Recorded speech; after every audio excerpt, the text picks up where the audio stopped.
निकाल कर रख लो कि मंगल का प्रदोष इस दिन पड़ रहा है, मंगल की त्रयोदशी तिथि पड़ रही है, प्रदोष व्रत मंगलवार का पड़ रहा है।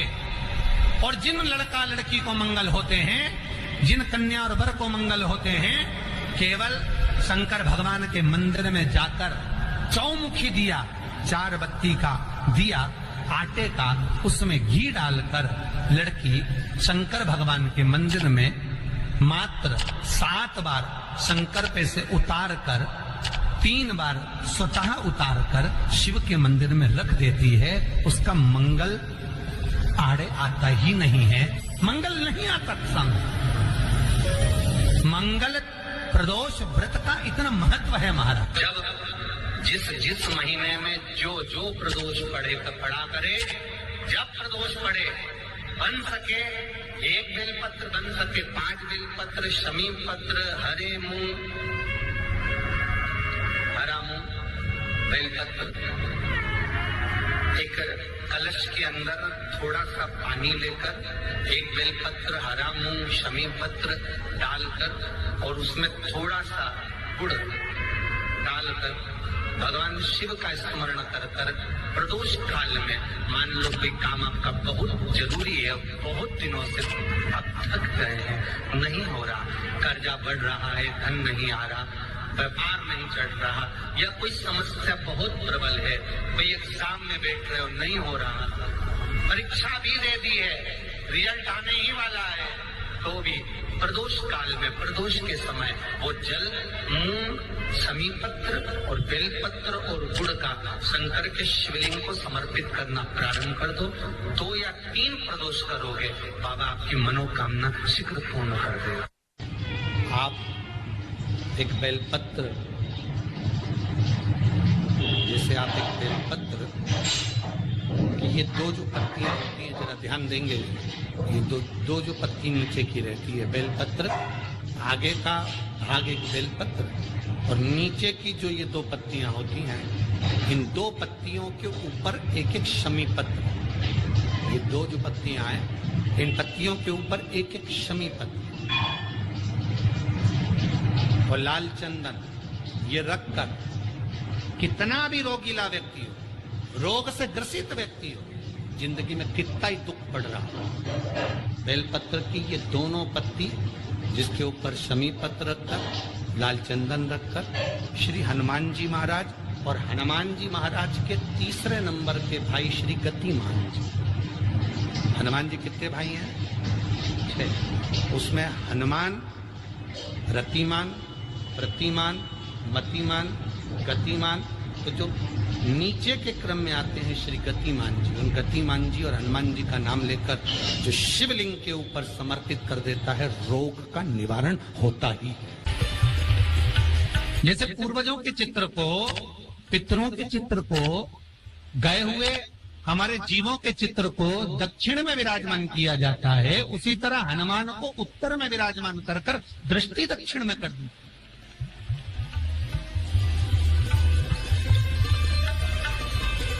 घर में हनुमान जी के जितने फोटो होते हैं उसको केवल दक्षिण दिशा में लगा, उत्तर दिशा में लगा बिठाते थे, और दक्षिण की ओर उनकी दृष्टि होना चाहिए, दक्षिण की ओर उनका मुख होना चाहिए। क्यों महाराज?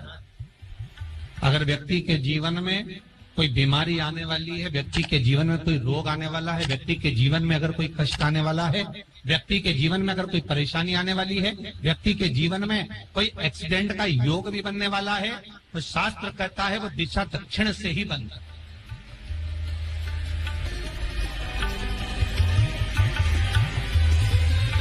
ये दक्षिण जो दिशा है, ये यम की दिशा। यहाँ संपूर्ण परिवार के साथ यमराज अपने आनंद में निवास करते।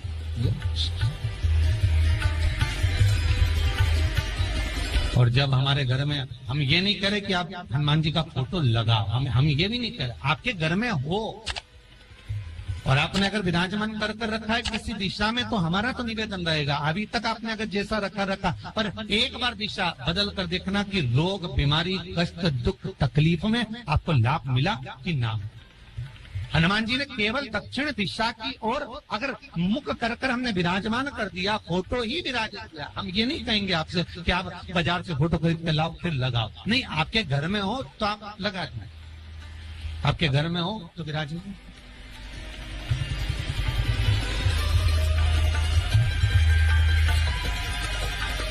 अच्छा, कितनी विपरीतता है वो भी आप जरा जानिएगा महाराज, कि शंकर भगवान के ऊपर जो जल चढ़ाया जाता है उसकी जलाधारी उत्तर में जाती है महाराज। भगवान शिव का जो जल जा रहा है वो उत्तर की ओर जा, और हनुमान जी को उत्तर में विराजमान कर कर मुख दक्षिण की ओर कर। क्यों? प्रबल दिशाओं में उत्तर और दक्षिण महाराज, ये जो दो दिशाएं, इनको साधने के लिए कोई देवता आगे नहीं। अगर इन दिशाओं को कोई साधने वाला है तो केवल एक देवाधिदेव महादेव ही हो सकता। काल का हरण करने वाला वो महान काल ही हो सकता। शंकर का ही एक अवतार है हनुमान जी महाराज, रुद्र अवतार महाराज। हनुमान जी से कहा तुम दक्षिण की ओर दिशा पर संभालिए। शिव जी कहते हैं मेरा जल जब उत्तर की ओर जाएगा तो इस दिशा को मैं संभालू, चिंता ना करिए। जो स्मरण करने वाला होता है, भजन करने वाला होता है, कीर्तन करने वाला होता है, नाम जाप करने वाला होता है, उसका भी शास्त्र विधान कहता है, उसका भी व्याख्यान वर्णन करता है कि जैसे एक दिशा के रूप में हनुमान जी महाराज को विराजमान कर कर दक्षिण की दिशा पर हम विजय पर, अर्थात रोग पर, बीमारी पर, कष्ट पर, तकलीफ पर हम विजय प्राप्त कर सकते। ऐसा नहीं कि ऐसा कोई रोग नहीं जिसकी दवा नहीं है, पर जब तक भगवान की कृपा नहीं होगी तब तक कोई औषधि मिल सकती नहीं, कुछ प्राप्त नहीं हो सकता। जब भगवान करुणा करते हैं तो आप रूप कुछ ना कुछ सुख की अनुभूति हो जाती है, अपने आप सुख का भान हो जाता है।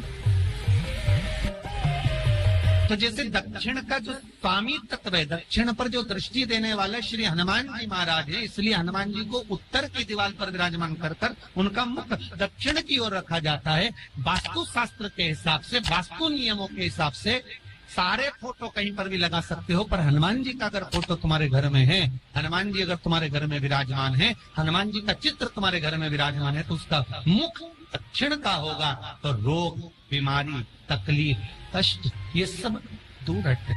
हनुमान जी के तीसरे नंबर का भाई रतिमान, रतिमान, गतिमान रतिमान, रतिमान का नाम लीजिए। पीपल के पत्ते पर लाल सिंदूर से जो व्यक्ति पैसा लेकर गया उसका नाम लेकर बहते हुए पानी में अपनी कामना कर रतिमान का नाम लेकर छोड़ दीजिए। 15 दिन में रतिमान ऐसी उतावली मानक मचाता है कि उसको हाथ जोड़कर वो खुद फोन लगाकर बोलता भैया तेरा मैं पैसा लौटा दूंगा। रतिमान का स्मरण किया जाता है। रतिमान, ध्यान दीजिएगा, हनुमान का एक स्मरण, पंचमुखी हनुमान का एक भाव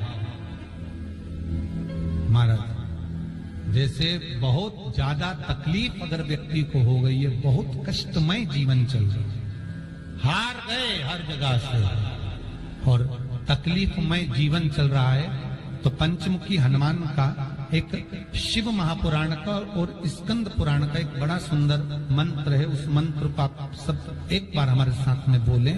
ओम नमो हनुमते रुद्र अवताराय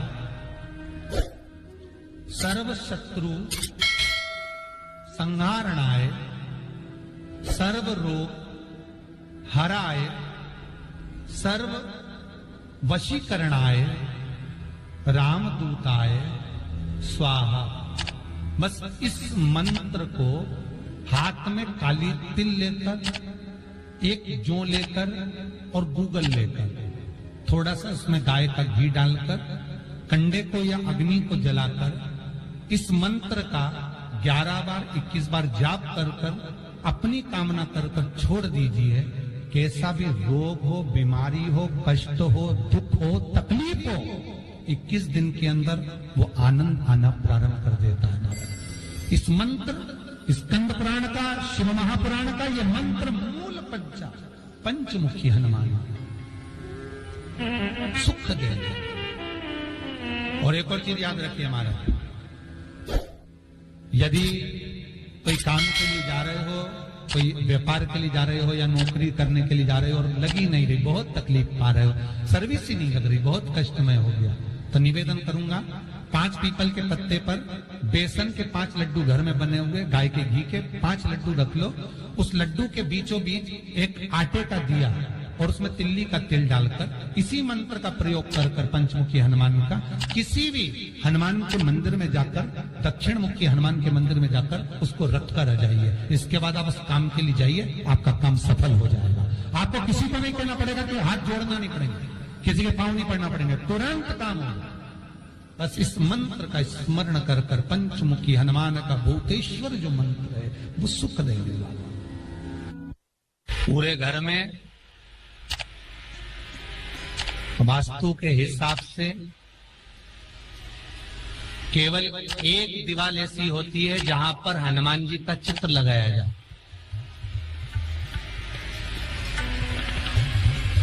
चाहे तुम पर्वत उठाने वाला चित्र लगाओ हनुमान जी का, चाहे बैठे हुए लगाओ, चाहे रामायण पढ़ने वाला लगाओ, चाहे लंका दहन करने वाला लगाओ, चाहे राम नाम जपने वाला लगाओ, चाहे लक्ष्मण को संजीवनी देने वाला लगाओ, चाहे मौन मुद्रा में लगा दो, चाहे स्तुति में लगा दो, चाहे भजन में लगा दो। हनुमान जी का कोई भी चित्र लगता है तो ना पूरब में लगेगा, ना पश्चिम में लगेगा, ना दक्षिण में लगेगा। हनुमान जी का अगर चित्र लगता है तो उत्तर की दीवार में दक्षिण को देखते हुए लगता है। केवल एक ही स्थान होना चाहिए, मंगलवार। कौन सा दिन होना चाहिए? जम के बोलो जरा, मंगलवार। विवाह शादी में देरी हो रही हो या कोई नया कार्य चालू कर रहे हो उसमें देरी हो रही हो, या कोई सर्विस के लिए नौकरी के लिए जा रहे हो और वो कार्य नहीं हो रहा हो, तो एक धतूरा, केवल एक धतूरा, उस धतूरे को फोड़कर उसके अंदर का फल निकालकर उस फल को शिवलिंग पर चढ़ाकर 1 लोटा जल शंकर भगवान को समर्पित कर कर आइए। दिन होना चाहिए मंगलवार। कौन सा दिन होना चाहिए? जम के बोलो जरा, मंगलवार का समर्पित करो। उसके बाद में आप विवाह के लिए अगर समर्पित करे हैं तो विवाह में देरी नहीं होगी। व्यवसाय और व्यापार के लिए या नौकरी के लिए समर्पित करे हैं तो उसमें देरी नहीं।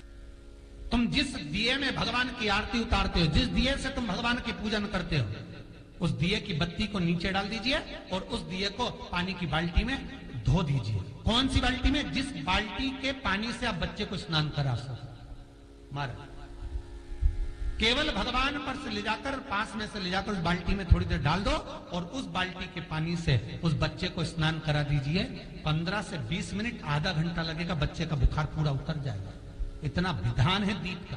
जब आप पशुपति व्रत कर रहे हो या कोई नियम धारण कर रहे हो या कोई आपने नियम उठा रखा है और वो कार्य आपका हो ही नहीं रहा, आपने 2 बार पशुपति व्रत कर लिए, आपने ये कर लिया, आपने प्रदोष कर लिया, आपने सोमवार कर लिया, आपने सारे अनुष्ठान कर लिए, बहुत सारे उपाय भी करे तो भी नहीं हो रहा है, तो इस बीच वाली पत्ती पर शहद लगाकर बाबा का जो शिवलिंग है उस शिवलिंग को इसको छुआ दीजिए या उससे चिपका दीजिए और उस पर अपनी हथेली रखकर कामना कर कर वापिस घर को आ जाइए। बाबा आपकी वो मुराद शीघ्र 3 महीने के अंदर पूरा कर ही देता है। ये पक्का। 3 नियम अपनी जिंदगी में धारण कर ले। अगर ठेला लगा रहे हैं रोड पर, अगर आपके पास में कोई व्यापार नहीं, कोई दुकान नहीं, कोई सर्विस नहीं, कोई नौकरी नहीं, 3 नियम जिंदगी में। पहला, एक बार जिंदगी में पशुपति व्रत अवश्य करो। दूसरा, प्रत्येक प्रदोष एक शंकर जी के मंदिर में दिया और एक अपने घर के दरवाजे पर दिया अवश्य लगाओ, प्रत्येक प्रदोष। और तीसरा नियम बना लो, शिवरात्रि महीने की आती है, हर महीने की शिवरात्रि में शंकर जी के मंदिर पर दिया, बेलपत्री के वृक्ष के नीचे दिया, आंवले के वृक्ष के नीचे दिया और अपने घर के दरवाजे पर दिया। ये 4 स्थान पर दिया प्रत्येक महीने की शिवरात्रि पर लगाना प्रारंभ करो। 4-5 शिवरात्रि निकलेगी, बाबा इशारा कर देगा और तेरी नैया पार।